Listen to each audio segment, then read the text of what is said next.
Well, I'm going to try this out. Hopefully, wind notwithstanding. Let's see here. So, I am playing with a gimbal that my friend was kind enough to let me use for this broadcast. And I have no idea if the microphone is picking up all of this wind. I am hoping not, because it's windy out here and I don't have any wind screens for this phone. Let's see here. 2, 3. Hello there. Yes, so this is your host. Reverend Lufus Elias Van Ratspeed, Esquire, at your service. But I'm not going to stay in character for this because this is serious business. Anyway, I am playing. There we go. There's the little rotation feature. Cool. Now it should be balanced. I'm trying to get this thing to tilt up a little bit more. Keeps on wanting to push down toward the ground. Let's see here. Is there a way I can adjust this? It's not centered properly. Let's try that. Should be a little bit better. You know, the first rule of going live is never mess with new technology that you've never used before when you're live streaming, but I'm breaking that rule. Yes, here are the new micromobility lanes. Now, I said I'm going to be broadcasting from 2nd and Virginia Street, but I'm going to walk up that way because I wanted to show you guys first. This is what the beginning of the micromobility lanes looks like. This is the part that seems to be almost completed. I don't have any. By the way, I should mention, nothing what you see or hear today is in any way official information from the city of Reno. So all I have are rumors, all I have are observations that I'm seeing here, and all I have are ideas, and of course plenty of opinions.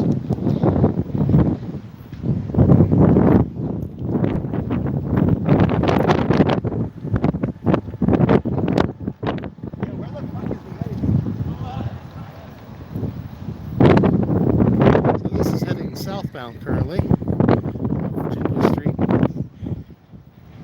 The cones for construction are still in the way. Not the best choice because any kind of a pedicab that comes through here, they're not going to have enough clearance. And I'm getting messages. I'm getting messages on my. One moment. I'm going to see if I can put this on the type of control that allows me to. Now I can vertically move this. Thank you so much. That's the shot I was trying to get. Yeah. These cones in the way here, they're not in the best location for use, but of course they're probably not going to stay for a long time. So just to let you know, I can see everything that the live chat on YouTube is typing. If you want to talk to me, please come to the live chat in YouTube, because my phone is full screened currently.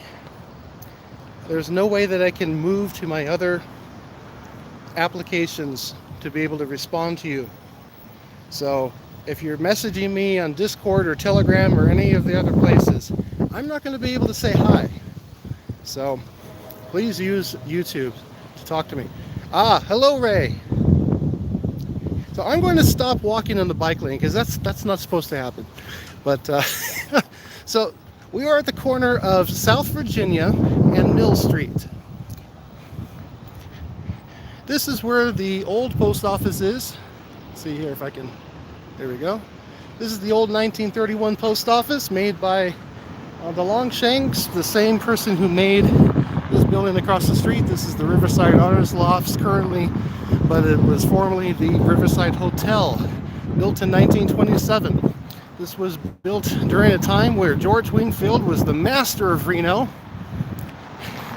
And he would usually con all of the upper 1% from New York and other places like Chicago and to come over and swindle them out of their money. So I'm walking down southbound along South Virginia Street. As soon as we cross this bridge, it's going to turn into North Virginia Street.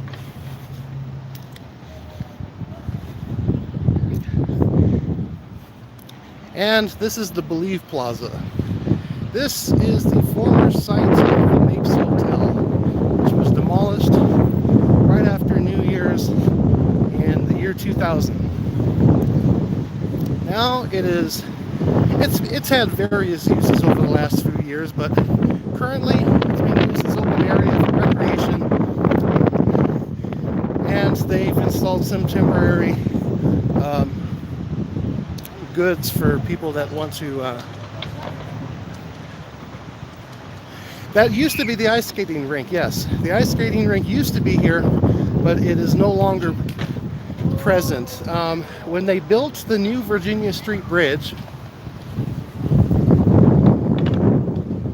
all of the construction crews put all of their heavy equipment onto the site, and ever since then, I don't know if it was just a decision by the city council, but they decided not to bring back the ice skating rink. So now it's kind of used as like a little skate park. By the way, I should point out, I just passed right by it without mentioning. Staying to the topics of micromobility and bicycles, this ramp was installed when the new bridge was put in place because the new bridge is higher. But all the way down here is the continuation of the Tahoe Pyramid Bicycle Trail. It's been in place for decades. And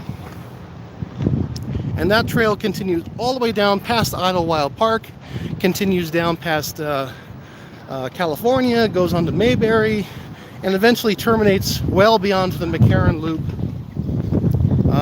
basically out in the middle of nowhere, but they're starting to make like industrial parks and everything.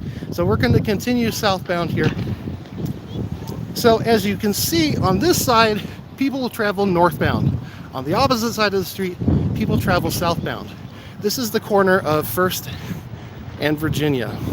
This corner is offset. It's a long intersection because this street here, which is First Street, back in the 19th century, it was known as Front Street. And all along this area are where mills used to be. People were working here. I'm not sure exactly what kind of mills they were, but I believe some of them were timber. So that's why there's a street over here called Mill Street, duh. And also there were a lot of shanties. This was a segregated town back in the 19th century. Chinese, Asians, and other minorities were basically forced to live here within the floodplain, which wasn't too nice of the people, but you know, the Wild West, right? So by the turn of the century, as the city kept on growing, and as the railroads started coming in, Western Pacific, Southern Pacific, and eventually Union Pacific when they merged, and also the Virginia and Truckee Railroad, this entire area, you know, got developed with streets, and they just kind of kept it this way, and they changed it from Front Street to First Street. So it comes in this way. So this is a very skinny road.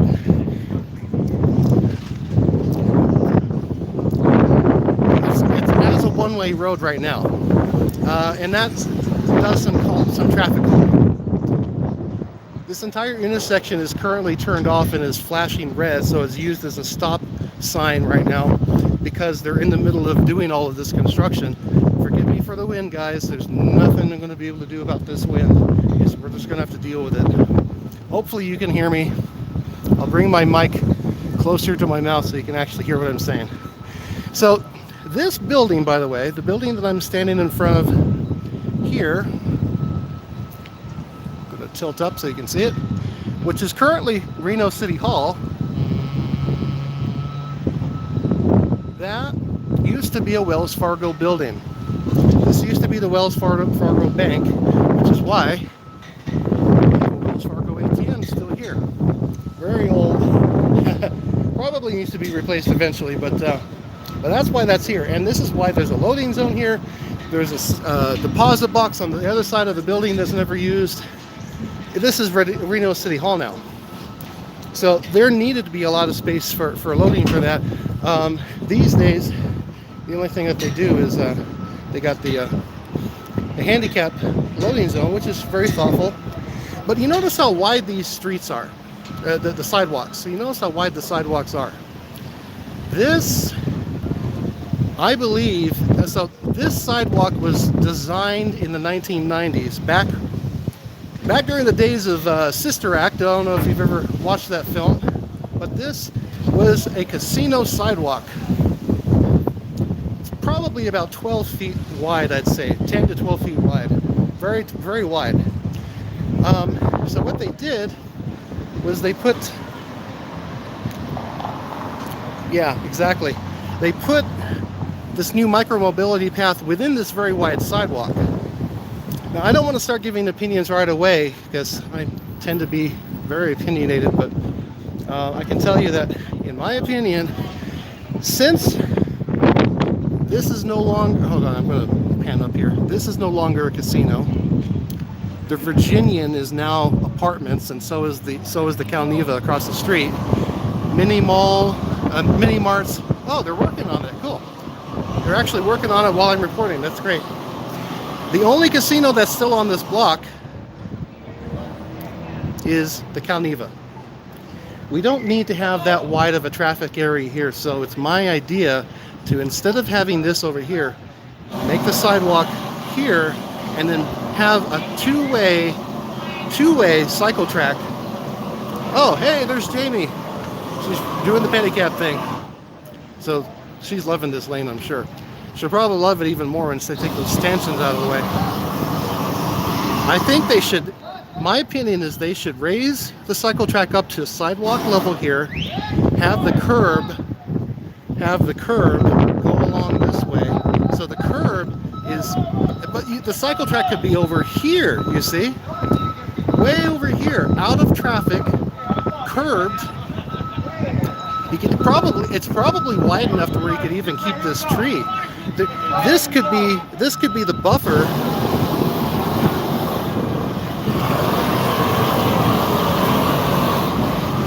They're putting the new barriers in. They're still working on, this is a work in progress. They're still putting barriers in. So you can see there's Jamie on the pedicab with Pineapple Pedicab. She's driving up the street here. And technically she's...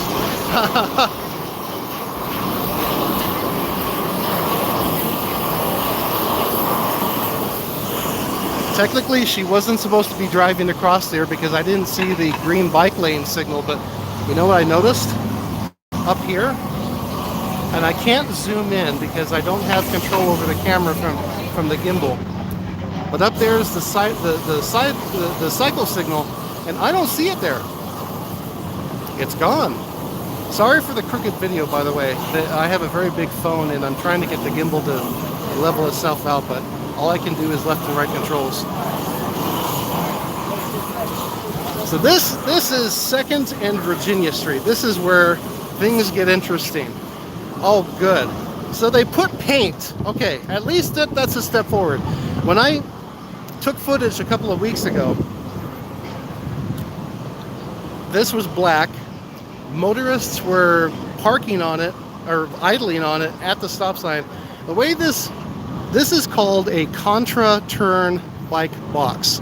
What this box is supposed to be for, people who are traveling along this lane here in bicycles, if they continue on towards 2nd Street, they're supposed to come over this way, go to that green box, sit there, wait for the green light for 2nd Street, and then the bicycle is supposed to continue on 2nd Street.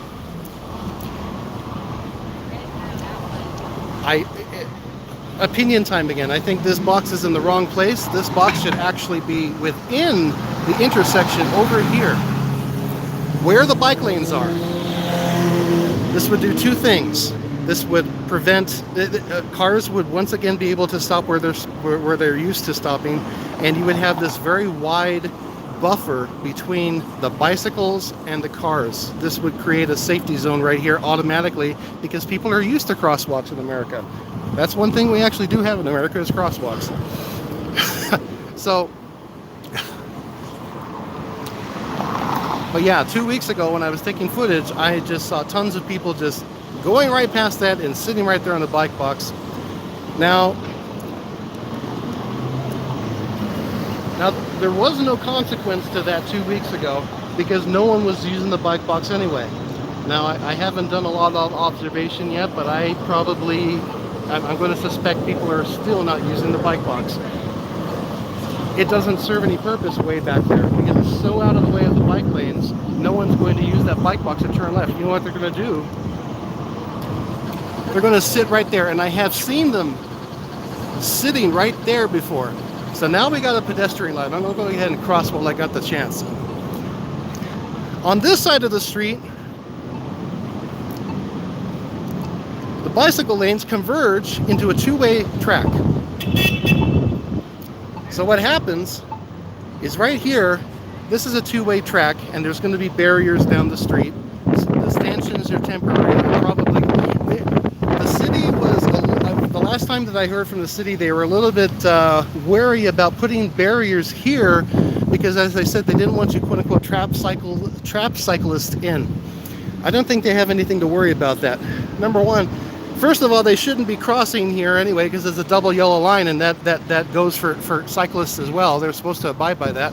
But secondly, people will gravitate toward this eventually. The more traffic that's out here with vehicles, the more likely and the more finished this is, they're going to use it. They're going to use it. So here's where I think the problem is. If I continue back up where I was, here's where things get interesting. See right there, that diagonal line that goes from this side, that goes from right here. You're supposed to stop here, and you're supposed to cross the street, and in a diagonal thing. See that red light up there, right next to the green? So this is green for traffic light, and then this is going to turn green in a second. That means bicycles cross. That's their signal. That signal, if you go to any European country, you'll see that signal should be right here where this orange barrier is. That's where they put the bike signals, in front of the traffic, right in front of their face, because right where this sign is. See where that sign is? Stop here on red. Makes sense, right? It's a small signal. It should be right there in front of them. Unfortunately, this is usually the way that Americans do it. I've seen it happen all the time. Like if you look at bicycle videos from New York, that's how the Americans do it. Because it's cheaper. You just hook it up to the existing thing. You don't have to put up more poles. But I can't tell you how many cycling videos I've seen from not just the Netherlands, but Denmark and other places. I hear Germany's really good too. Oh, I am. I'm going to be talking to a lot of people. I've been tweeting about it. Unfortunately, the poor soul, whoever is controlling the City of Reno Twitter account, doesn't seem to be really informed on what's going on. They're more like a public relations officer. Very nice person. Whomever you are, hey, I apologize in advance for if I ever get critical about what you're saying, but I'm sorry. Sometimes you have no idea what you're talking about. It's not your fault though, because you're not a city engineer. You're not a civil planner, a civil engineer or a city planner. You are just a spokesperson. I understand that, and got to put a happy face on the city. Green box. Okay, so let me tell you about paint. In America, yeah, they paint the lanes green. In Europe, they use green asphalt. It's actually mixed into the asphalt. The color of the asphalt is not black, it's green. Lasts for years. It doesn't make sense because they literally just reapplied asphalt.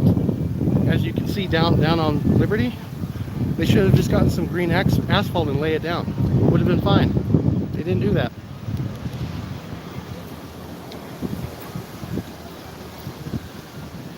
Lasts longer. The problem with paint, and I don't know if there's any specific type of paint that's used for road making, but it's not porous usually. Paint is not porous, which means that when it rains, it's going to get slippery. Asphalt, on the other hand, is meant for soaking in rainwater. By the way, just a little side mention here. All of this sidewalk was, like I said, was made in the 1990s. It's starting to deteriorate, and every year before the heavy season starts coming around, I see crews of people. What they do is they spray a bunch of like this polyurethane stuff on it to seal it, to keep it from because underneath this sidewalk, let me just point down here, underneath this, it's basically nothing but concrete, and this was molded using forms. And I can tell you that during the rainy season, it's not the best to walk on in the first place. Actual concrete, that normal sidewalk concrete, is usually a lot better for soaking in rain. Now, luckily in Nevada, we don't have a lot of rain, but when it comes time for it to snow, that's another story. So we're continuing down we're continuing down Virginia Street. Let me point out something here. We're here at the Reno Arch. Hello, Mr. Arch, or Mrs. Arch, or Ms. Arch, whatever. Gender non-specific arch. Okay. This is like I guess you could call it like the keystone to the city. I mean, everyone knows the arch. Everyone wants to stand underneath the arch. I have ideas for this intersection. I really have ideas for this intersection. So, first of all, once again, this is wasted space right here. You don't need this. If bicycles are driving around here, they want the curb. They want the curb because if they ever have to stop, anyone who's riding a bicycle knows that you put your foot on the curb. It's easier to stop, especially at a stoplight. So I don't know what they're thinking here. It's wasted space. They should have just brought the cycle track along here. It would have made more room. Instead, what they did was they kept the median in the middle. I don't know why. Put the two-way cycle track next to the median, and then put one way of traffic clear on the other side of this. This is confounding. It does not make any sense at all. If they had kept it next to it, they would have been closer to the sidewalk if they ever needed to get on the sidewalk and stop. As soon as you get over to beyond the the tour, yeah. That's the other reason why I wanted to take this during the day, is because I can continue so long as I have battery left, and I cannot see my battery indicator, so I have no idea how close I am. But I started with 87% battery. Things change after dark around here. This is the Wild West, as you can see with the man with the cowboy hat way over there. This is what's left of the Wild West. We basically are the remainder of the Wild West, and there is a heavy homesteader philosophy and ethos among the populace that are quote-unquote native here. Let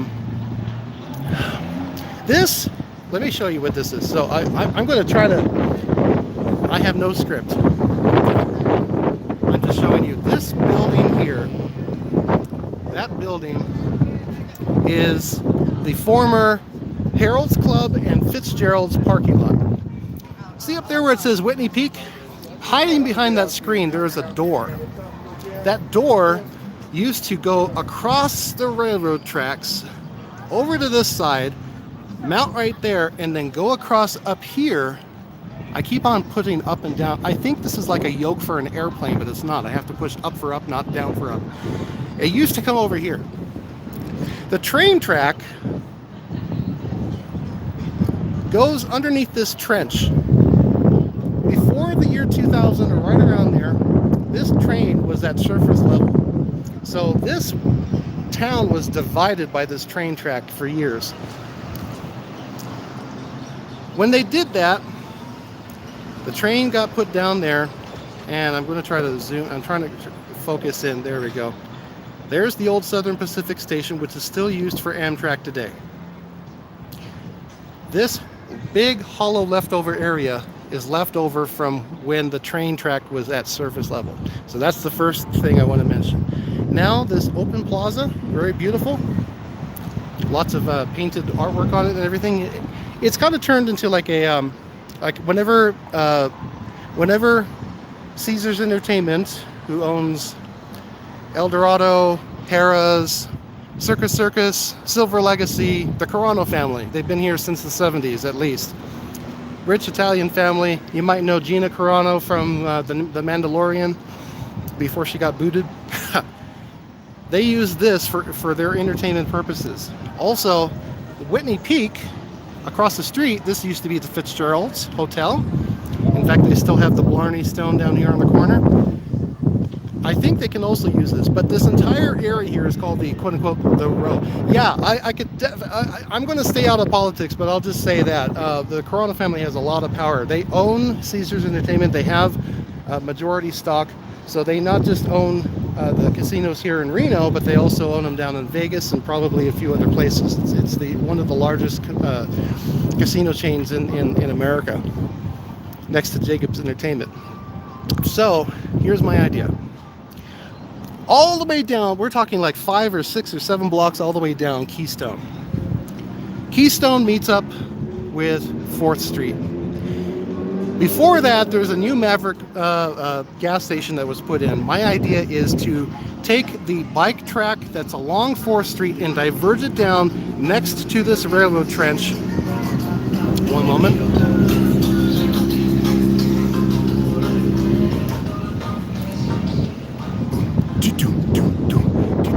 Okay, so this entire thing, turn that into the cycle track, have it go all the way down 3rd, and it meets right here in this plaza.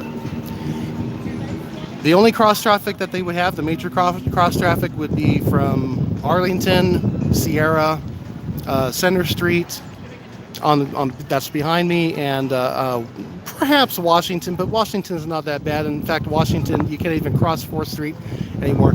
This is about like 10 feet of good space over there across the street. That can be used for a 2-way cycle track that would go straight down to the end of the city and meet up, so that way people don't have to go up to 5th Street, or they don't have to go down to the Pyramid Bike Trail. It would go directly here. From there, my idea is to have the cycle track either go through this tunnel, they can raise it up, and have it go down along this right-of-way, and then connect up on, okay, so on the opposite side of this tunnel here is Center Street. Across from Center Street, there is a pedestrian walkway that's about maybe 8 feet wide. Perfect for a 2-way cycle track. From there, it would continue on down through a very little used parking lot. It's privately owned by the men's club. That men's club parking lot is only used for administrative purposes.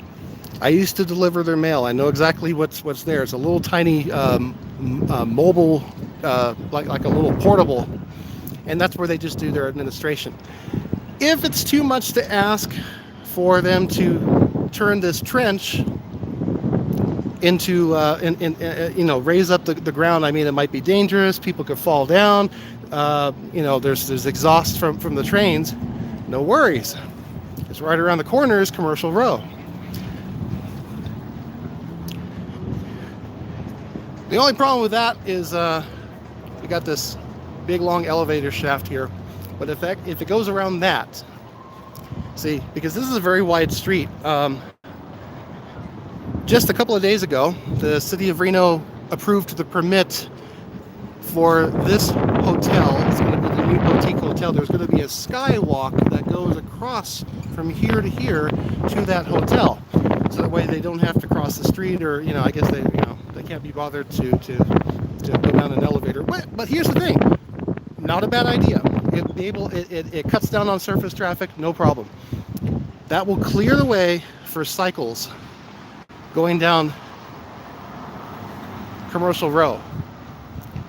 And then from there they can diverge and basically take that same path I was talking about. So what this would do, this would allow cycles to be able to have a straight path from Keystone and 4th all the way down to Evans, where the baseball stadium is, straight shot across on a raised cycle track, sidewalk level cycle track, and it would cut down on traffic. So the idea behind this is that you have,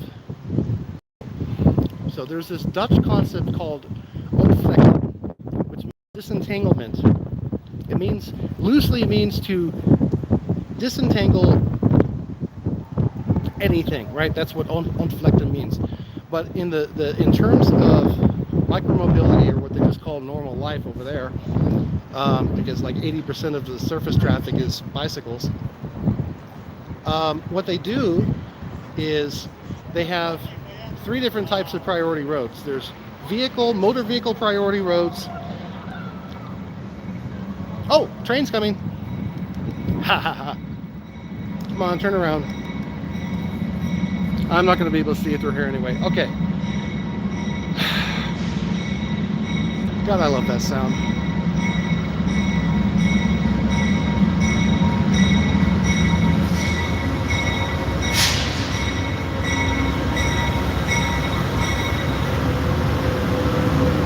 That's the end track. Yep, it's down there. Okay, hold on. I'm going to go over to the center street. I want to take a look at this. I'll show you where that track is. God, I love that. Okay, let me see if I can turn my camera around. I don't know why I wasn't doing it. There we go.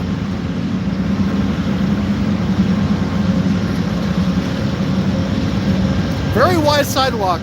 The only thing that's obstructing it is that elevator. I don't even know if that elevator is being used these days. Maybe they can get rid of it. So this is, if I can get my camera raised up, this is Center Street. This is a heavily populated car road. This leads directly to the freeway. That's why it's so popular. Very wide. Once you get up to Maple and 8th, you're on the freeway. This is where the freeway car traffic goes.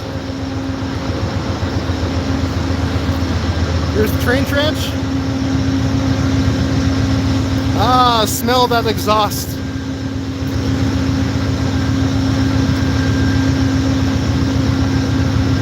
Sorry. So my idea is to have the cycle track go this way,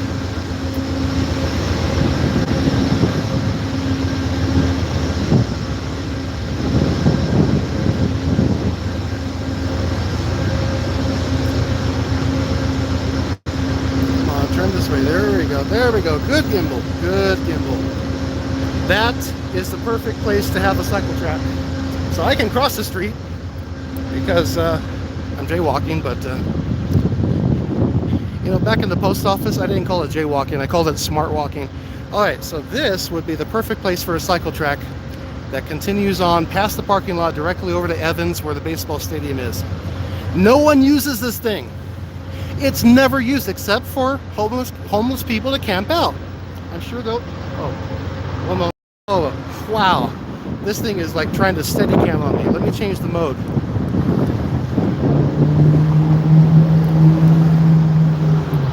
Whoa, hold on.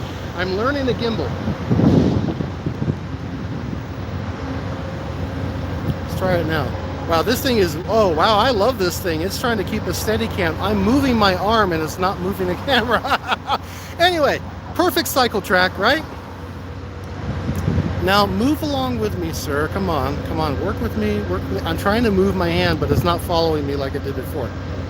There we go. I'm learning. So you see my idea there. Okay, I'm going to head back up to 2nd and Virginia because Kai Plaskin, I'm going to let this car go first. See, I always let cars go first before me because number one, it's faster, and two, about 3 years ago, the city of Reno introduced a new, I don't know if it was Reno or the state, but they introduced a new law. I'm going to go across the street here. They introduced a new law. They they introduced a new law they call common sense laws. And what the common sense law is, if you see a car coming and you still cross, if the car hits you, they're not at liability. A lot of people don't realize that. Prior to that, pedestrians had full priority on crossing roads. Problem with that was a lot of people were crossing the street thinking, oh, I could just cross no matter what. They weren't being respectful to the motor vehicles. So these days, whenever I cross the street, I just wait for the vehicles to pass by. Sometimes they get a little bit confused because I don't actually, oh, someone's climbing the Whitney Peak. See up there, they got the rope climbing. So yeah, I just wait for car traffic to go by because it's a smart thing to do. You know what?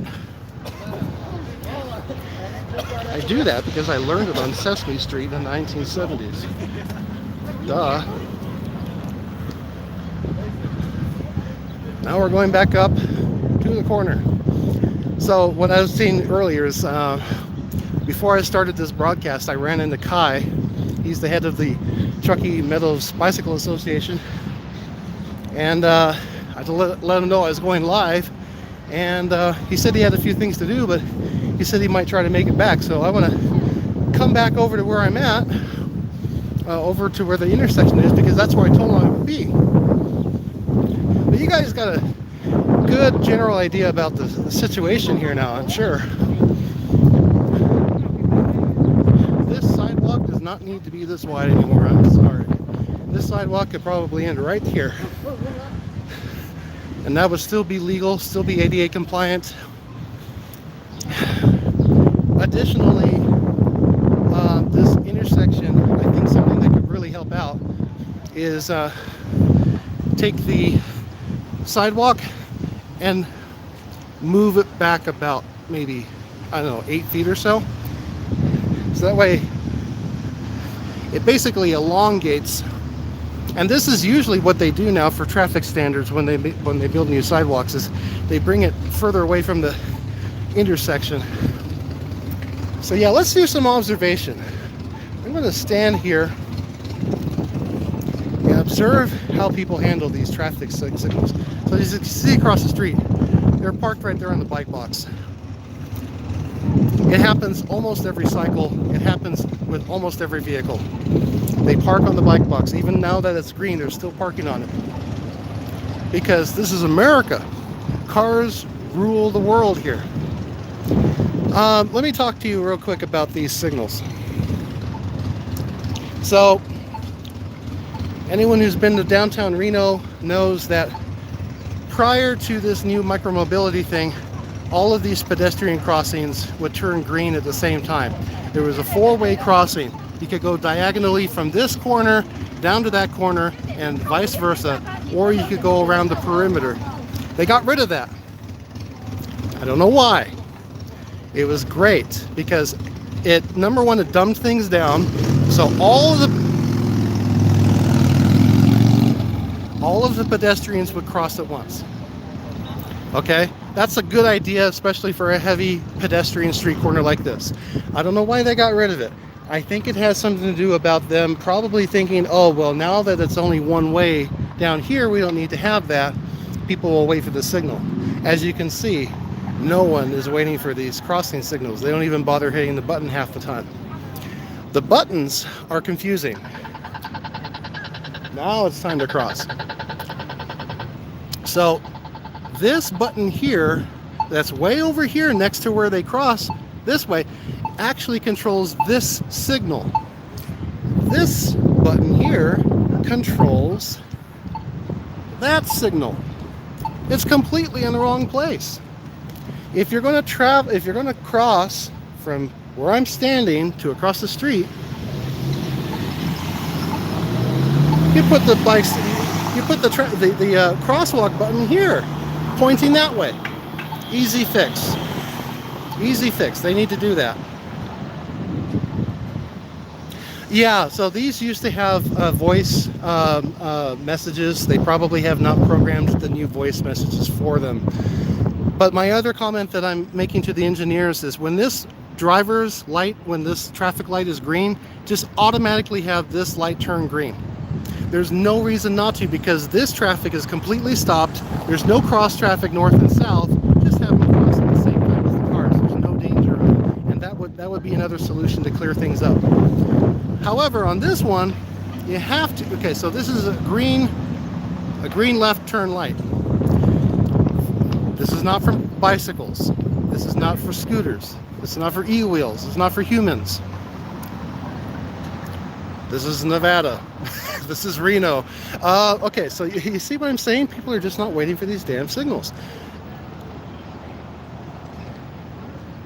Now the bike signal is going to go on, and everyone's going to get confused. See right here? Everyone's still standing there because they have not been hitting the buttons, most likely. Now people are starting to cross even though it's not their turn, because they're like, well, this is weird.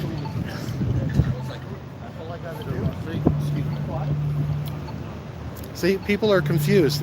If they're hitting the right light, hopefully they'll get a green on the next one. Okay, now here comes some scooter people. These people actually look like they're over 18.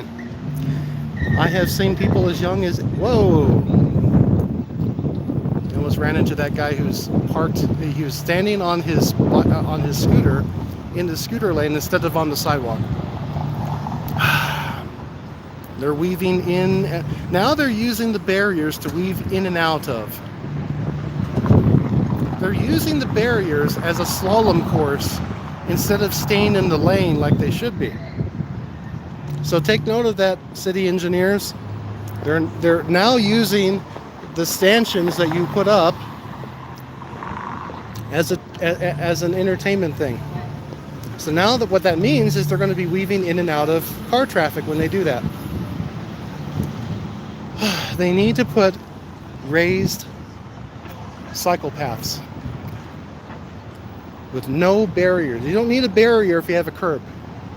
Cars are not going to drive on the curb unless they're a postal vehicle. No, I'm serious. Or an emergency vehicle. That's the other thing about these barriers. Someone was commenting to me last night on the Discord, well, you need the barriers because if you put curbs, emergency crews are going to complain. You're going to have to go through a lot more bureaucracy. And I'm like, I have seen emergency crews park on the sidewalk constantly. I can understand during an emergency, if there's a fire, if there's an ambulance that needs to park on the bike lane, let them. They got top priority during that time because that's a special, very rare but special instance. No one's going to complain about that. I mean, look at these things. These sidewalks are barely. Look how smoothly they transition. I'm not talking about having a real rough curb. Hello there. I'm not looking about having a real tough curb. I'm just talking about raising the cycle track up to the level of the sidewalk and have it continue on. But this entire thing can be moved over here if you make the sidewalk thinner. So I'm talking about like have the sidewalk go from here to maybe right here where this crack is. This is about maybe 5 or 6, if I were to lay down, I'd probably fit into here. So that's about 6 feet of sidewalk. That's fine. And then have painted asphalt, green, brown, whatever color you want to make it. Have it go down along here, and then you keep the trees, you keep all of the lights and everything. It acts as a buffer between the car, and just put the cars back where they were. Just bring the sidewalk and put the cycle track here. Easy, very easy, very possible. Would not take that much effort. The thing that would take effort was if you did that, they would have. Actually, you know what? No. Now that I look at this pole right here that I'm looking at, you could put the bike signal, you could put the bike traffic light right here, right in front of their face. Perfect place to put it. Pedestrians would be in front of the cycle track. Cycles stop right here. Right here. This is where their borderline is. Pedestrian traffic is in front of them. No problem there. Have the light for the track, and then basically have this become the cycle track all the way down this way, and have it continue on all the way down to the arch. In fact, it literally goes right past the arch here. This is a total no-brainer. They just have to devote more time and money to this. They just cannot put that paint is not an infrastructure. That's literally a hashtag. Paint is not an infrastructure. If you look that up online, tons of city planners, cycle commuters, all of these people, they say the same thing over and over again. You cannot treat paint as if it's going to change things. It's just paint. It's kind of like the Constitution. If you don't uphold the Constitution, it doesn't mean crap. E-wheels. Fucking love e-wheels, man. These things are like Segways except simplified. And they're like one-wheel skateboards. They act on a gyro. They're electric. Very easy to ride. And all of the people that I see ride them, they wear their motorcycle helmets, because some of these can get souped up and they can go all the way as far as like 50 miles an hour. But the usual ones are about 20, street legal. So, yeah, I can continue talking about all this over and over again. What time is it? I would like to stay here until 6. I'm going to see if I can look at the time. If anyone can tell me what time it is, that would really help. Oh, it's oh God, I've only been here for 45 minutes. Rush hour is on a Saturday. It's not a Friday rush hour, but still you got a lot of cost traffic, a lot of people going home. This building right here, let me tell you, are you talking about this one? If that's the building you're talking about, let me know and I'll tell you a little bit about it. Yeah, I forgot the name of the bank. I think it was the First National Bank. It was made right after the turn of the 20th century. It's one of the oldest buildings here, although you wouldn't realize it because it's been remade over and over again. Somewhere in the 90s, I believe. I'm not exactly sure on that, don't quote me, but right around that time, this was turned into a Planet Hollywood restaurant. In fact, you can still see the Grauman's Chinese Theater handprints on them. This should be on the historic registry, but I don't believe it is. The people that own this building, I believe, is the new boutique hotel owned by Kai Investments, and they're redoing the face of it. They're redoing the face of it like with this concrete stuff. I'm not sure exactly what they're doing, but I let the construction crew know that this is a historic building, and they seem surprised at it. I mean, if you look up here, you can even see the lion gargoyle mounts. Those are rain spouts. It's a historic building. The building that I know that's a little bit older than that is actually across the street where the pawn shop is. That building was made in 1900. This is the oldest building in downtown Reno, a commercial building.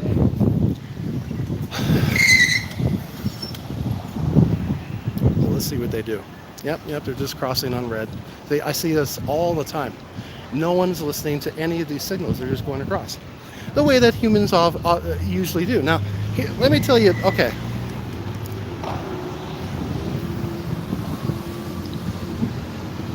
Human behavior is not that hard to understand. People will do what's natural to them. There's like a natural order that humans have, right? And the more complex the technology, the more it interferes with natural law. This goes all the way back to the Pythagoreans. This philosophy is really old, right? I'm not making anything up. Car traffic is not natural to humans. It's just not. It's not how humans think. So when people have the opportunity to move, they're going to move. If they have the opportunity to do something good or bad, they're going to do it. Usually. I mean, that's just how people are. So to complexify an intersection like how they did with this intersection here, with all of these different lights and rules, it does not make sense. Simplify it down. Simplify the machine to make it more in tune with the human condition. The way I would do it is have one light for east-west, one light for north-south, and then have one light for humans and bicycle traffic. In the Netherlands, If a road is a bicycle priority road, there there are no yield signs. Sometimes there's yield signs, yeah, sure, but there's no stop signs. You don't need them. Stop signs were invented when the motor vehicle became prominent. When the motor vehicle took over our lives, all of a sudden we need to have signs everywhere. The easier you make it for them to understand how to use an intersection, the better you engineer it, the less likely you'll need to have all of this infrastructure with signs and everything, and people will just use it. But see, I mean, I don't know if they're confused or what, but they're literally crossing the street, even though and they're driving on the sidewalk. The scooters want to be on the sidewalk. Put the bicycle track at the level of the sidewalk. Adjacent, not on top of, but adjacent to where the pedestrians go. That's where they want it. Why? Because it's natural for humans to take a tiny little vehicle like that and get it as far away from the cars as possible. That's just it makes sense. That's why if you look at all of these videos from Europe, 19th century all the way on to onward to the 21st century, they have always treated bicycle traffic differently than cars. Americans write their legal code and they write all of their policy and their engineering schematics to treat bicycles like cars. It's totally misguided. 100% misguided.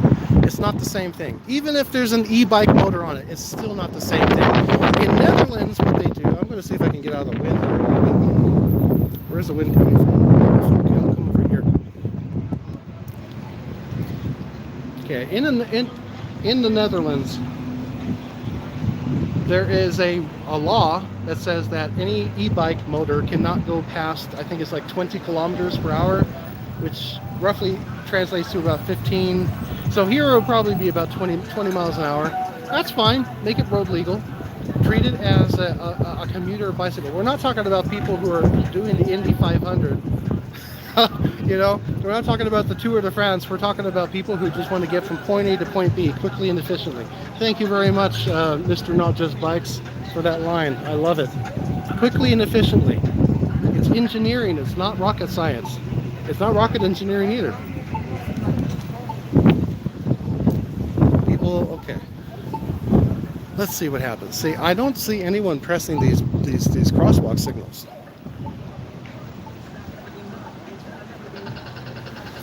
Ah, cross, good. Okay, now the other people are waiting. I'm wondering if, see, I wish I could just go up to them and ask, hey, which button did you press? And I bet you they pressed the one to go over this direction, not to go south. See, they're just standing there. They probably pressed the wrong button because the button is right there on the pole next to them. They're waiting for a signal that's probably never going to turn.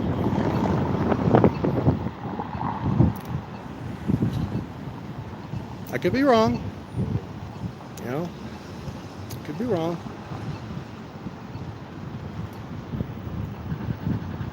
Good. Okay.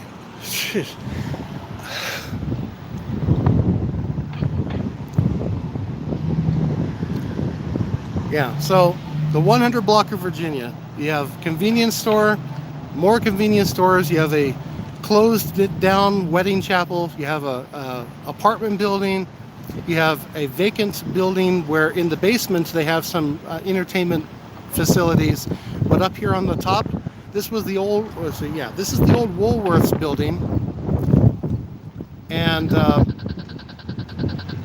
it's been vacant for years. They've talked about turning it into a grocery store, but at the time when they did the study, there was not enough people within a certain price range, a certain demographic, economic demographic, to be able to sustain a downtown grocery store. So they decided not to make it. I haven't heard anything about it since then.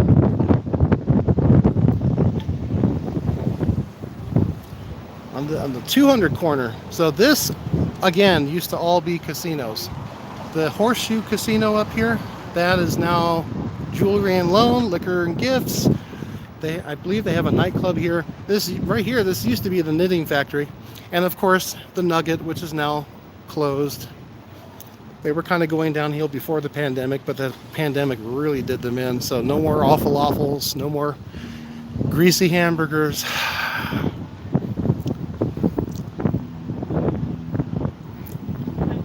So that's Ceres Casino. That used to be the if you look at historic photographs of Reno from the 1950s and 60s, this Ceres Casino used to be the entryway to the Prima Donna Casino Hotel. It was one of the largest at the time. That building basically is like the entryway, and then people will go up an escalator and across a skywalk to go to the Montage building in the back. See that big building in the back there? That used to be the Prima Donna Hotel. And then that got changed to condominiums in 2007 and 8. But Siri, this guy Siri, I don't know if he still does, but I believe he does, owns the Calneva, the Club Calneva here over here. Fitzgerald's used to be here. I used to love their breakfast buffet. And right here is where Harold's Club used to be. This turned into an open courtyard for Harold's Club, yeah. Did I say Harold's Club? I think I said Harold's Club. Harold's Club used to have their casino here. Very famous casino, locally owned casino that got imploded. And so this turned into like an outside courtyard for what used to be Harrah's. Now Harrah's, after the Carano family took over Harrah's, they bought them out. They bought the building out.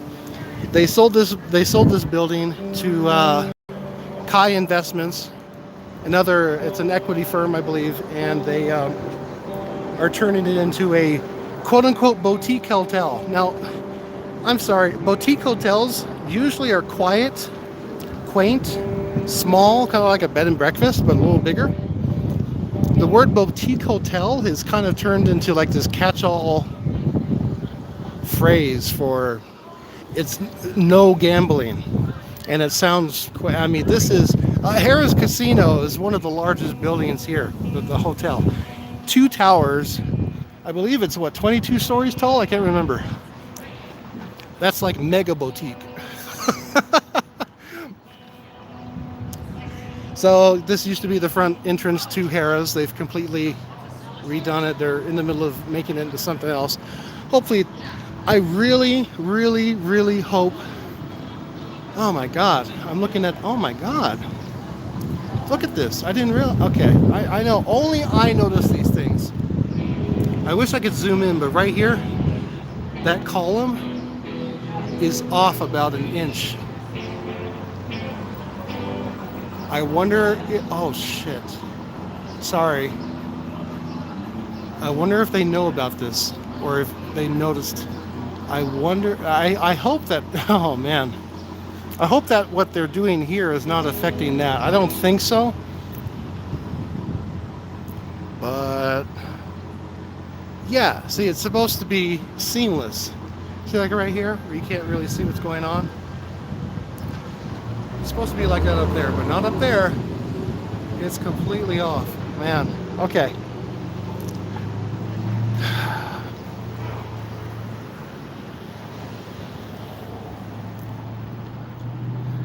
Oh, hey. At least the Starbucks is open. I could probably go for some coffee, but I know that they would probably get pissed off at me if I come in there with a camera. Maybe, maybe not.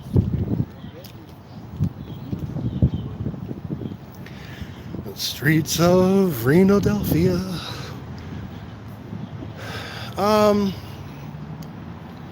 I don't know what else to talk about, really. I've kind of covered everything. I could walk over to 5th Street and show you what they're doing over there. As far as I know, there's no barriers there yet.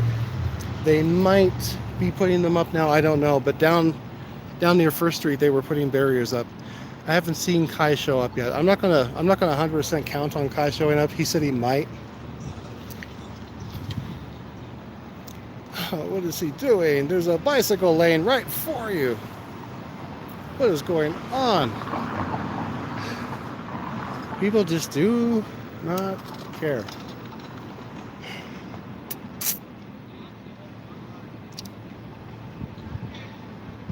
Where's my battery? Battery's at 42%, guys.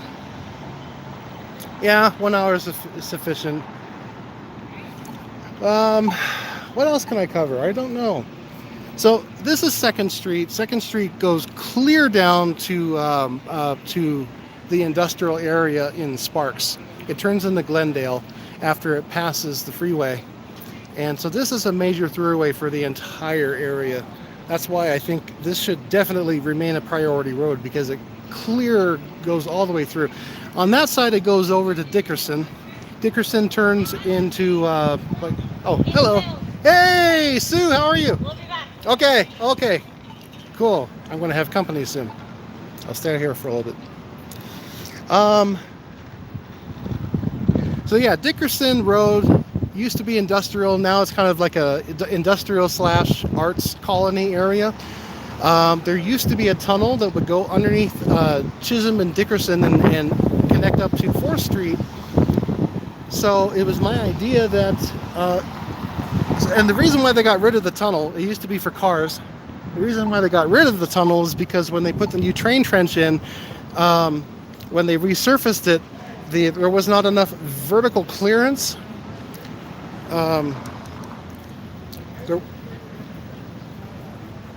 There wasn't enough vertical clearance for vehicular traffic anymore.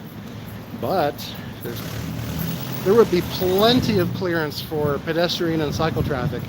So if they rebuilt the tunnel for cycles, you could connect 4th Street directly up to Dickerson and then build a bridge right over the river to go directly to the park. And what that would allow is that it would allow the park to turn into like a hub, an area, so people could go south of the river without having to worry. Basically over where Reno High, Godfather Pizza, a bunch of shops, the CVS pharmacy and all that, it would all be accessible just by rebuilding the tunnel that used to be there. Keystone Bridge, that's another thing. That bridge in 2014, when a structural survey was done on it, they said Tesla sucks. Yeah. In 2014, they gave it about another 9 years for it to survive. It's been 8. I've personally, you can look on my Twitter account. When I was down that area, I was walking around, I looked at the bridge.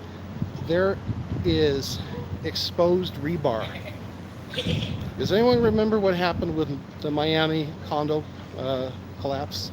Basically, when they designed the bridge, they did not design adequate water drainage. So whenever it gets wet, the water stays in there, goes in there, and it's deteriorating the rebar from the inside of the structure. It looks like the thing is starting to sag. Major throughway for car traffic.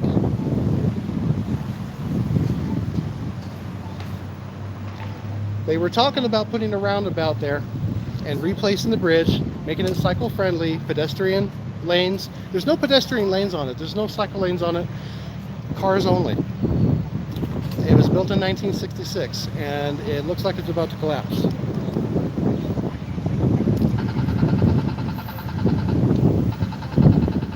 Good. See, this is how it's supposed to work.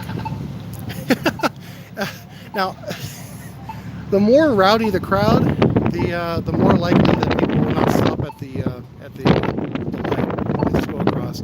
And I mean, I'll be honest, I've lived downtown for so long that I used to know the street cycle. I used to know the timing of the lights so well. I knew like maybe like 2 or 3 seconds prior to it turning for pedestrian, I would start crossing, and I would always see these people going, "What are you doing?" And all of a sudden it turns green, and I'm like, "Oh, okay." Because I've lived here for, what, 15 years now? 16 years?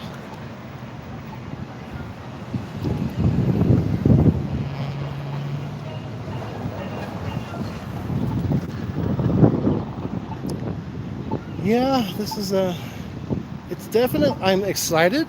I'm excited that the city's doing something about this. I wish it were, and I do agree with Jenny Breckus. The RTC she considers to be a rogue organization, and they need to be reformed because it's true. The RTC was created in the 70s to handle all the regional transportation as an independent agency of some sort. It's paid for by tax dollars, but they've kind of turned, kind of like how the post office is. They've turned into like kind of this quote unquote, company. So that's the other rule. You're not supposed to have two people on one scooter. I see it all the time. There is a 220-pound weight limit to these scooters. That's why I've never ridden one. You have to be 220 pounds or thinner. You have to be a normal-sized human being, which I am not. So I don't ride the scooters, and I can guarantee you they were exceeding the maximum capacity for that vehicle. C'est la vie. What can you do? But that's one of the comments that I've been making lately is if these vehicles were being paid for and owned privately by individuals, they would take care of them better. If they really wanted to scoot, if they really wanted to commute and use these to commute, they would buy one. Now, granted, now that this is going on, maybe it will prompt them to buy something, It's kind of like a chicken or the egg scenario. What comes first, the road or the scooters? The road or the bicycles? The actual form of transport? So it's kind of like, okay, if people don't feel safe riding bicycles, commuting, walking, whatever, they're going to gravitate toward a motor vehicle. So otherwise, people are not going to ride them, right? So you have to build the infrastructure. It's kind of like Field of Dreams. If you build it, they will come. This has been proven. There have actually been studies where people said they want the infrastructure. The city wanted more reassurance, but they went ahead and took the risk. They spent the money and the time making that infrastructure, and there's something called induced demand. Basically, it creates demand for something based off of the availability for it. So if you build the infrastructure, there's going to be some backlash at first. There's going to be someone complains, oh, they're making it too hard to ride my car or whatever.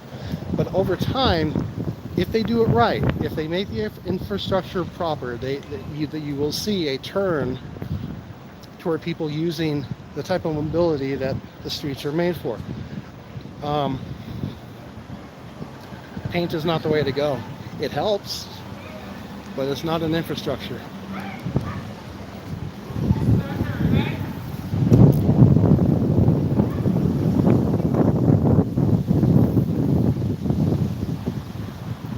I believe I heard that gentleman say that's our turn, right?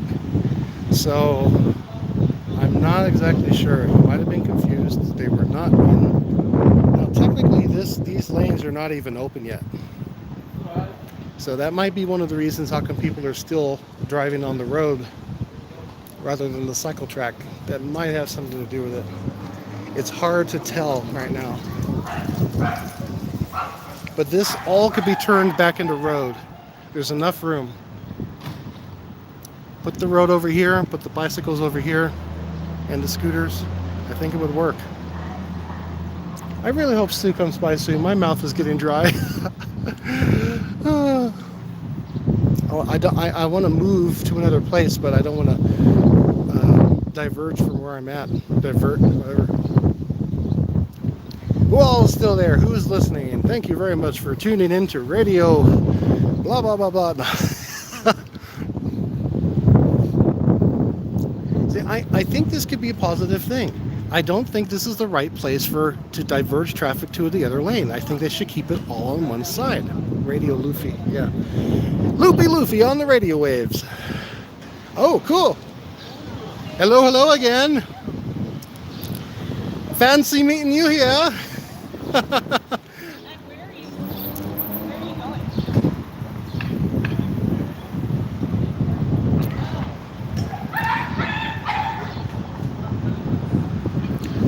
You have to practice the diagonal. Okay.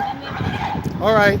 So I think you'll be one of the first people to actually use it because everyone seems. We should just keep doing it right here and lead towards. That's the way it's supposed to work. And that's besides that pedicab demonstration a couple of weeks ago, they're the first people I've seen actually use this cycle lane the way it's supposed to be used. And same thing for the scooters. But I still think it would be better to keep everything on one side. All the way until you get down to Liberty. It's possible. If you make it a raised cycle track, it will be safe. Yes.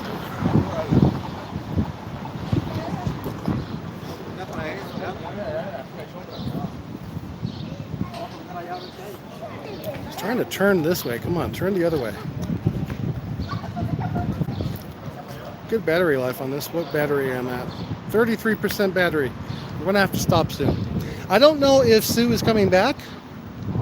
I don't know if she's gonna stop and talk with us, but if not, that's fine.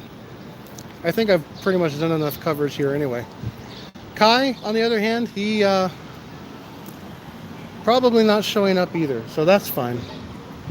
I think we could probably talk another time, and he seemed really interested in the map that I was making. I really want to try to introduce him and convince him toward the ways of Luffy because I think from his perspective, he was seeing it as... I'm not sure where his mindset is. I told him my ideas. You know what I think I'm going to have to do? I think I'm going to have to make a CAD. Yeah! Want to say hi? How you doing? We're talking about Reno Micromobility.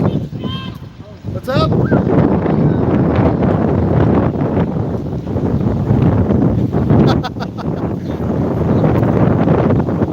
Oh God, no.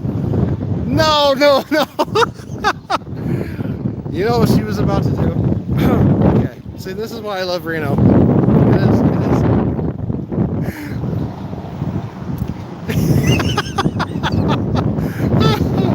Oh, that was hilarious. Well, she goes, "Is this a YouTube video?"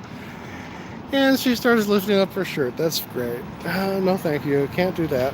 Not like I'm trying to get demonetized or anything, because I'm not monetizing this video. I don't believe in monetization. If you do a video, you should do it for your own for your own, not pleasure, but what's the word? For purposes other than money. That's all I can say. Personal enrichment, intrinsic value. Things have to have intrinsic value. Okay, this guy's doing it right. That's cool. He's actually staying behind the thing. So yeah, if you put the sidewalk where this bike box is, put it back here. Leave it that way. Have the cycle track come across. Why not? It makes sense. I'm starting to repeat myself like a broken record. I think I'm going to go ahead and turn myself in. Or, okay, I worded that incorrectly. You know what I mean. I'm going to start heading back. Wait. And I'll show you South Liberty again. Or sorry, South Virginia Street. I'll walk on down to Liberty. I'll retrace my steps back to where I came. That should be a good ending. I'm really curious to watch this video, play it back, and listen to find out how bad this wind noise was. Hopefully it wasn't bad. It's a dry wind out here.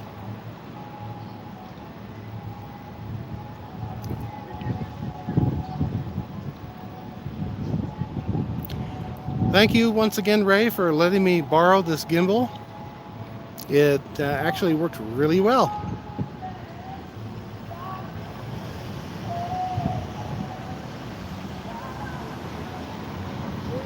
So 3 viewers, not as many viewers as when we were flooding. We had over 600 at that time, but whatever.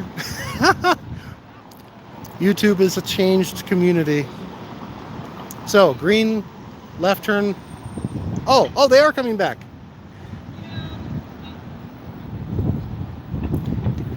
Sue, do you want me to stay here?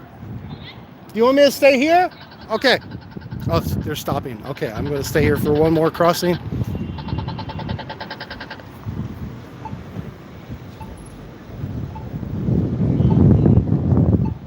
I'm gonna roll up right here. Hello. How is everyone? What? My friend let me borrow this gimbal. I'm trying to get used to it, but it's working pretty well. Nice. Hey, right here. Reno. Hi, how are you? 5 cars going in the bike lane there. Oh, good. Yeah, they're still parking there and everything. It's crazy. Not the worst thing you've seen today? It's been pretty mild today so far. It's been pretty mild. Wow, what kind of bike is this? It's a tag along. A tag along. I've never heard of that. That's really cool. It's their favorite. Cool. Chestnuts are in the first bag. It's kind of like a tandem, except it bends in the middle. Yeah. Neat. They have their own. That's cool. And this is a cargo or what? Yeah, the This is cargo the cargo bike. Cool. Snacks are in Daddy's bag. So we are live, in case you're wondering. While I'm pointing, I'm just telling you. Thank you, I Okay. appreciate it. Yeah. And you're Sue Sue. from Simba. Yeah. And what's your position with Timba? I'm a board member. Okay. All right. I'm a secretary or treasurer or treasurer. anything? Treasurer. Got it. Cool.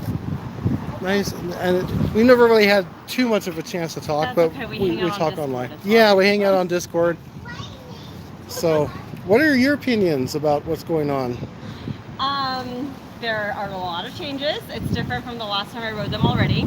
So it'll be good to know when they're done. Mhm. And then we can like do one more pass on it. Did they say how long it would take? Like another week or so? I don't know, the news article said that they are technically closed. Yeah. Which is, I'm wondering if that's what's leading to some of the scooters still riding on the street. Could be it. You know, the thing literally says detour. Yeah. It And keeps- there's barricades directly in front of the bike signs. Yeah. Um, Because I noticed that the detour sign down there is on the ground. So, you know, it keeps on falling on with the wind and everything. yeah. I don't know whether to mess with that or not. But, Yeah. So today we rode from, I took California, mhm. where the bike lane ends, and then took a left onto Virginia, where there is no bike lane, to Right. Liberty, where it's like magic, and then you like get all the way here, and then you ride up this. Is that the section you like the most? Is the South Virginia where it meets at Liberty or what? Those reflectors I like better than the barricades. Yeah. Um, The, are the I don't know what those are called. These are barricades. Reflectors yeah, are the silver these parts are the kind of barricades that they use whenever there's like a parade or Hot August nights or something. Yes, it's good for keeping, I guess, other things from crossing. I think one of the because here's the thing, all they got here is a double lane. There's no buffer. Yeah. And maybe that's why they use the barricades here instead of those. There's a little bit more space Okay, that they're using to buffer. so can I pitch my idea at you? I want to see what you think. Okay, I want to see what you think about how you've probably seen the pictures, but we're standing here and I've been talking about it on the stream. Let me tell you what my idea is. First of all, this is a curb. Cars don't walk on curbs or don't go on curbs. Yeah. Put the bicycle infrastructure as part of this, right? Put it here. This is the buffer area between here and here. Don't have to even change that. From here to here, this This is, is when you said the sidewalks were too wide. huh? This is when you said the sidewalks. Oh yeah, I mean, because this was back in the '90s when you had tons of gamblers and everything. Sister Act. Those days. This is when they designed this. From here to here, that's about the same width as that.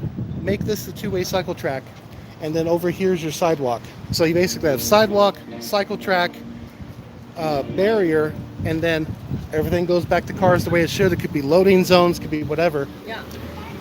The traffic light for the bicycle goes right here, just like in Amsterdam. You don't have to have it way the hell over there. Or in the bike. Right. So like if it was this one.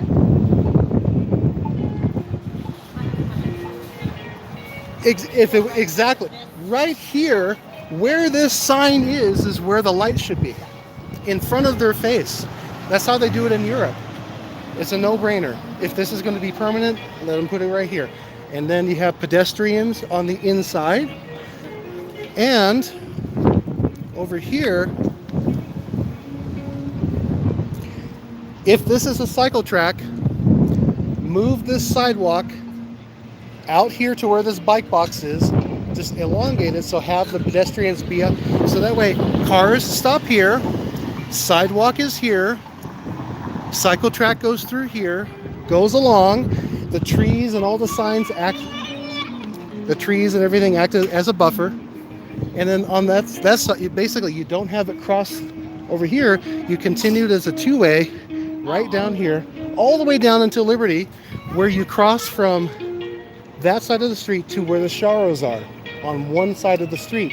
And what that would do is that would leave the, you know how they got that big bank parking lot over there? That would leave the outlets for those parking lots empty, so that way you don't have to have cycle traffic crossing that. You have all of the cycles on one side of the bridge, so that way it crosses with the Tahoe Pyramid track in one place. In other words, like basically it's all on one side of the street. So you basically put all the cycle stuff on one side, and it's buffered like the way they would do in Amsterdam. I mean that's about as much room that you would have between a two-way road and a two-way cycle track in Amsterdam. If you look at the videos, it could work. I feel like young Frankenstein when it could work. Yes. That block turns back into a two-way street. Put the loadings, and so what you would do is bring the sidewalk out a little bit more for people crossing first, and all of that becomes a protected loading area for all of the loading and unloading that the 12, Do they load on Virginia? I've seen them already stopping in this. They literally just put these barriers up today. I was right here when they were putting them They're up. loading in here. On the left? Oh no! People there. were parked in the bike lane, loading and unloading. Yeah, you can ride the title on. People were parking and loading and unloading in the bike lane up until today. They're not going to be able to do it now because they got barriers up, but now they don't have anywhere to go. So it doesn't make any sense to have these loading zones in the bike lane area where cars would have to go through the bike lane to do there. So that's why another reason why we should move the bike lane over to the sidewalk and put the car traffic out where the car traffic should be. Separate them completely. It is a lot easier to visualize though when there's something to look at, right? So even if this is not the permanent thing, even if this is like how it is so that they didn't have to change a lot of real things, it's easier to look and stand. Yeah. And say that loading zone doesn't make sense because you're crossing. Right. And this doesn't make sense because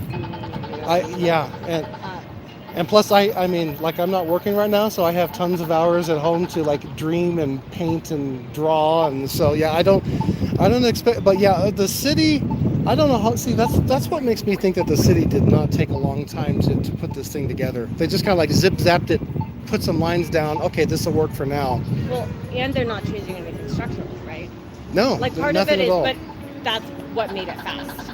Yeah. Is that if you're not changing certain things, it doesn't. Right. You kind of do whatever you want. This. Can you explain this micron? Is this for people turning left, or is it for people going? This is another reason why they should put it. I think the bike box should be right here, and here's why. Up in here. If someone's coming northbound on this road, on this cycle track, and they want to turn left onto this street, they have to come from here to this bike box and wait for the light to turn green heading westbound and then cross. Where is the protected area? intersection? What's protected intersection? There is no protected intersection. And where is the protected intersection that you actually cross? Fifth and Arlington? Yeah, 5th and Arlington looks great. Needs to be more protected. They need to put a curb. They need to put some barriers, something. Sure, but what they're doing, right, is they're taking bikers from here to go wait over there. Yes. To cross that way. To go that way. In other words, you go north. Oh, sorry. I'm talking about coming this way on to, Second. to go west on 2nd, and where are you coming from? Sorry, coming west on 2nd to turn left onto Virginia is instead of making the left. Oh, I see. If someone is taking 2nd Street to make a left onto and go south on Virginia, I think that bike box is also for them too. But in my opinion, it would make more sense to have the bike box over here, because this is where the bike lanes are. So in other words, the traffic would roll through, continue past this crossing, and it would be right here. Right here. And then you put it here for them to go. Yeah, because one bike box for people coming through, because everyone has to gather at that bike box. So if you're in that bike lane over there, you're supposed to come all the way over here. That's stupid. Just bring it over here. Put the bike box there, and then everyone. And then for bikes going this way, turning left, they're actually kind of looking for that bike signal. Yeah, that they can't. They can't see it. They can't see it. Should, That's a good point. Because there's not going to be any. Yeah, I didn't. Well, you could wait. Yeah, you could wait for the regular green light, but then it's an unprotected left turn. Yeah, I didn't. There's no cars turning this way. Yes, but there's exactly. cars on the street. Right. The other thing that they need to work on is the pedestrian crossing signals. When 2nd Street turns green, there's no reason to just not automatically have the hand turn green as well. I feel like the pedestrian signal here at this particular intersection used to be automatic because it used to be an all-way. It used to be 4-way. Yeah. Exactly. Yeah, but now it's a manual button press. It actually was manual before. I have done that in the past. You actually had to press it, but when you press. Now here's the other thing that's stupid. If you want to go that way, you come over here. This button should be right here, because people are stopping here. They're pressing this button, and then this turns green. They never see this turn green, so they'll just walk on the red light. No diagonal pedestrians. And I saw people walking diagonal. They're still doing it. I just say, bring the whole 4-way pedestrian thing back. Why get rid of it? Doesn't make sense. Did they change it when they changed this? Yes. Well, it's because there would be 4 cycles then. So right now there's the vehicle southbound traffic, there's the bicycle track cycle, then there's the east-west traffic. So they got rid of the pedestrian cycle so that it can align with the north-south or the east-west. So in Netherlands, if there are no cars involved, there are no lights. Bicycles and pedestrians cross at unguarded intersections. There's no need to have a specific light for cycle tracks here. You just have pedestrians and bikes all go at the same time, and they'll handle it. Because you can make eye contact when you're on a bike. You can't make eye contact when you're in a car. Cars changed everything. Stop signs did not become a thing until the 1930s because of cars. Jasper. But yeah, I've seen people either not care or get completely confused about this light signal. For the pedestrians, that is. Okay, that's fine. It's crazy. It really was. I took, during a really busy event night, I was here for about 20 minutes. I took footage. I counted probably around 55 infractions. Well, it's not that unusual, right? If pedestrians are checking and it's clear, even if it's a red with the hand signal or the stop, don't cross. Well, that's true. That's why I'm saying you have to dumb it down as much as possible. People are not going to wait, and you need, if anything, they need to move that button over there. They need to move this button over here. Have it point in the direction. Have it be where people are going to be.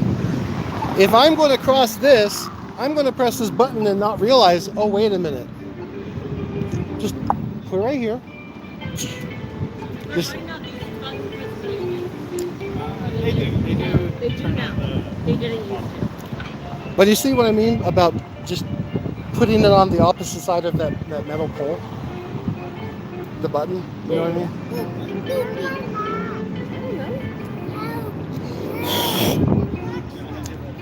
Yep, I mean, people crossing. All right, well, I have about, I'm at 18% battery. So, That's how I know when to call it too. yeah, I'm going to get walking out. So I'll talk to you guys later. Bye-bye.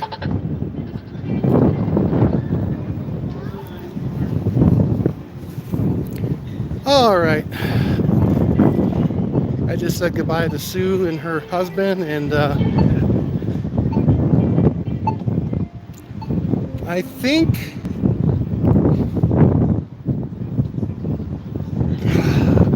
okay, so yeah, move these. So yeah, the reason why these poles are here, the reason why that's here and not over here, is because of this loading zone. So this can be moved out over here to be aligned with that. So if everything, all the poles and everything are aligned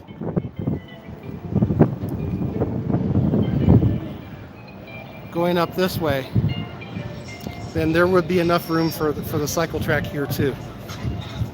Just move the loading zones out toward the center of the street, disentangle it, undeflecting it, and there will just do what I say, and there will be peace and joy throughout the entire universe. It's easy. I'm kidding, by the way.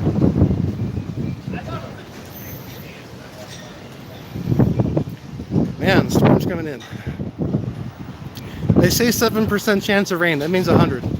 If they say 100% chance of rain, it never happens. So that's Reno weather. Is never listen to the weather forecasters. It's probably going to start raining pretty soon. I could be wrong.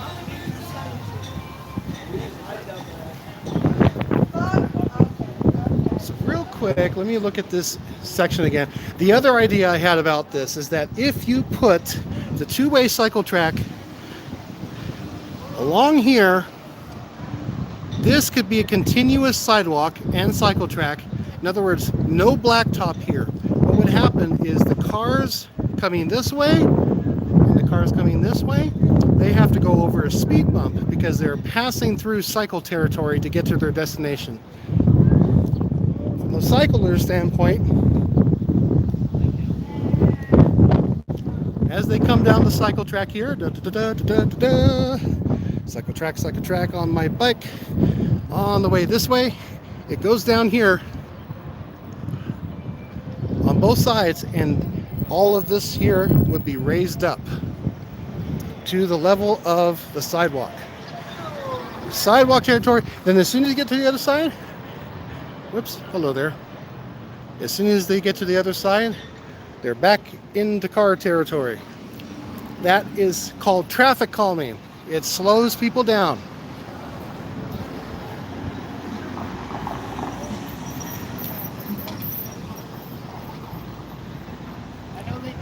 So the cycle track, if I were to have it my way, the cycle track basically would go out here along the street in both directions on one side. I don't want to walk down the cycle track because someone might, actually, you know what? If someone comes up behind me on a bike, they're doing it wrong, because this is supposed to be a one-way cycle track, not two-way. I have seen people driving the wrong way down this way. However, if they are coming this way, I'll see them and I can get out of the way. This, the idea is, this is not needed. That's for cars. If you put the if you put the curb out here,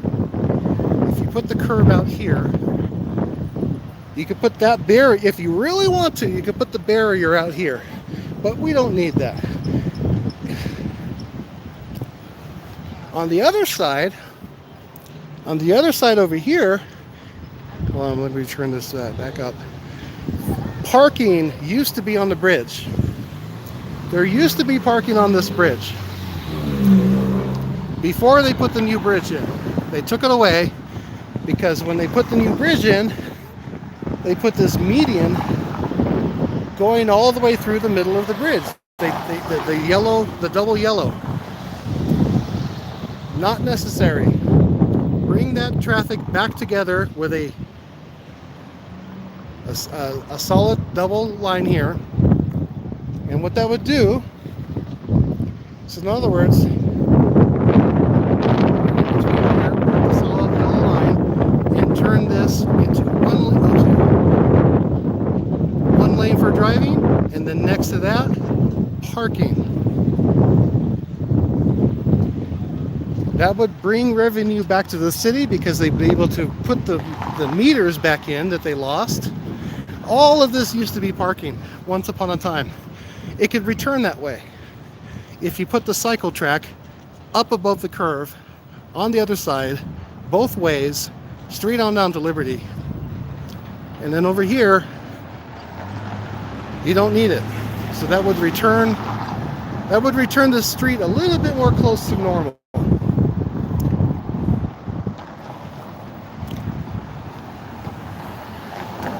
So the pedicab you can see across the street there, perfectly fit. They did a good job on that. The city did a great job at making the cycle track just the right width.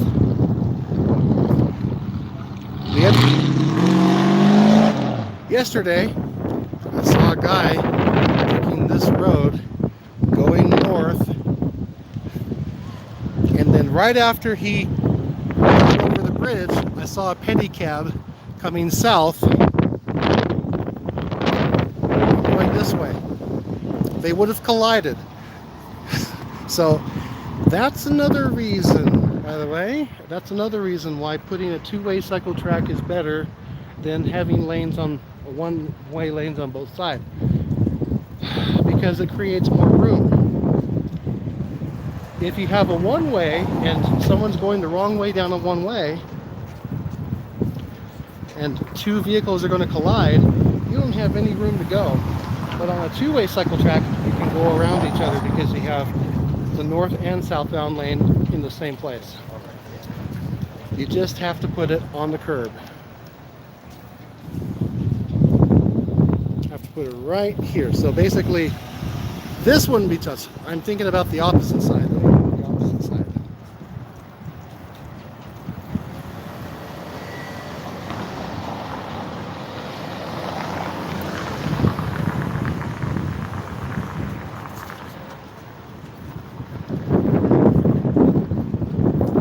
This road is perfectly wide enough to host a two-way cycle track on one side. Bring the curb out. Bring it to about like right here. It'd be two ways. No problem. Sorry. No, you're all good. Two-way, right here on this side.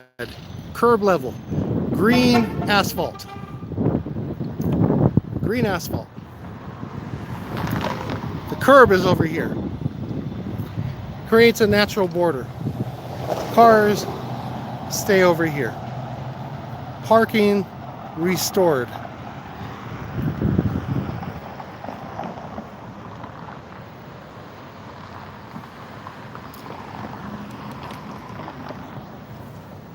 Why are we not funding this? Oh wait, we kind of are. A little bit. We're funding a little bit. We need to fund more. Okay, so it actually is getting kind of cold, and my battery is now at 12%. I think it is time for me to retire to my abode, get something to eat, and we'll continue this chat later. Thank you very much for joining me. It ended up being about 2 hours like I had originally planned, a little bit shorter than 2 hours. You know what, I think we're going to end this little vlog looking at the Truckee River. I love this river. It's beautiful. I love the the 1920s Art Deco guardrails here. They did a really good job when they put this new bridge in. These are new. They did a really good job matching the style of the old one. See how the old meets the new right here? Wonderful. Very, very nicely done. And here's the bridge, and my God, look at this river. Beautiful, beautiful.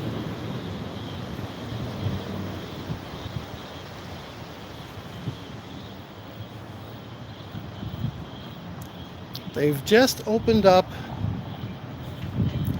a couple of weeks ago, they opened up the new, they opened up the passageway to the fountains. It's now back in season.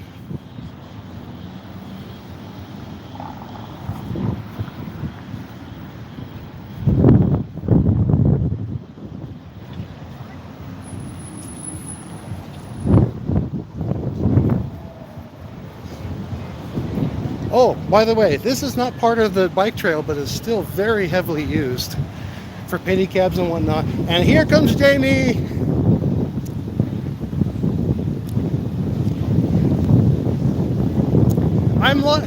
I'm live on YouTube. Is there anything you want to say to the crowd? Come check out Pineapple Pedicab. Reno's awesome. She's hiring. I'm hiring. All right. So this is going to be it. I'm going to sign out here. And thank you for watching my valiant and faithful 2 watchers. We've had like 2 or 3 watchers throughout the whole thing. That's great. But look at this. And it is about 67 degrees out. Beautiful windy day. No jacket required.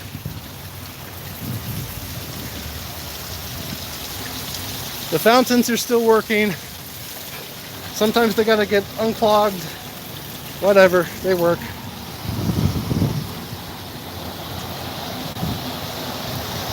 If you're not in Reno, come to Reno.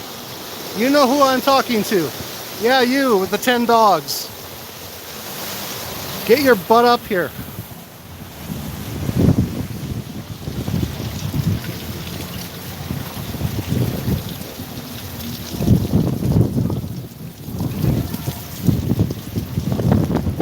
Come on. Reno is a beautiful place.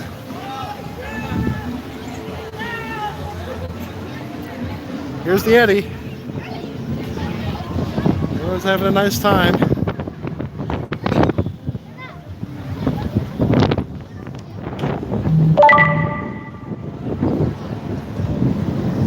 Okay, my phone is about to go out of batteries. So I'm going to sign out. If you guys can still see me, I'm signing out. Thank you for watching. We'll talk later. Join my Discord server. There's a Discord server that we're talking about this stuff. It's called Reno Micro Machines. If you want the link, go to my Twitter bio, and it's right there in my bio.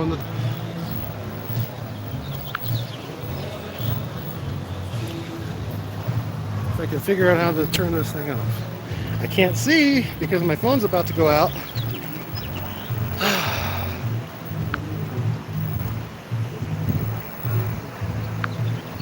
Yes, I'm going to stop streaming.